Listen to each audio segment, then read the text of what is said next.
ఐప్యాక్ చేయిస్తున్నాం అంటే ప్రజలు మోసం చేస్తున్నామనే కదా అంతేగా. అందులో. ఇంకోటి మా ఏది లెక్కలన్నీ తెలుస్తాయి, లెక్కలు చెప్పాలి కదా నువ్వు ఎన్నికల సంఘానికైనా సరే. ఏముంది అందులో చూపెట్టడానికి? పాలిటిక్స్ అనేటటువంటిది ఇట్ ఈస్ ఓపెన్ మార్కెట్, అదేం చాటుగా జరిగే వ్యవహారం కాదు కదా.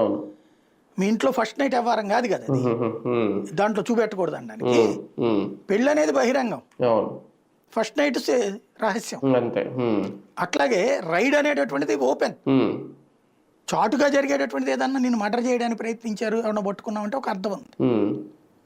ఆవిడకి కావాలనినే ఇప్పుడు తీసుకొస్తుంది ఏంటంటే ఈ ట్రిప్, ఎందుకంటే 3 ట్రిప్పులు అయిపోయింది. ఇంకోటి ఏ మార్పు లేదు జనాలకి జీవితాలలో, ఒక నెగిటివ్ కాన్షియస్నెస్ పెరిగిపోయింది పబ్లిక్లో. దానికి తోడు హిందుత్వ వ్యతిరేకత ఇంపాక్ట్స్ బాగా నడుస్తున్నాయి. ఈ బంగ్లాదేశ్ వాళ్ళు వీళ్ళని సర్కారణంగా అవతలికి పోవడం ఇంకో నష్టమైంది. ఇవన్నీ కనీసం 10% ఓట్ల మీద ప్రభావం చూపెడతాయి. ఈ 10% ఓట్లని తిప్పి రాబట్టుకోవడం కోసం మళ్ళీ ఈ గేమ్ అనమాట, అంతకు మించి ఏం లేదు. కానీ ఒకటి సార్, ఓకే విక్టిమ్ కార్డు ఈమె క్రియేట్ చేసుకుంది ఇందులో అని అనుకుంటే, ఒకవేళ నిజంగా ఏమి చేస్తున్న ఆరోపణ ఈ బుగ్గు కుంభకోణానికి సంబంధించి ఉన్న సొమ్ములన్నీ జగన్నాథ్ నుంచి సువేందు ద్వారా అమిత్ షాకే వెళ్ళాయి అనేది ఈమె చేస్తున్న ఆరోపణ.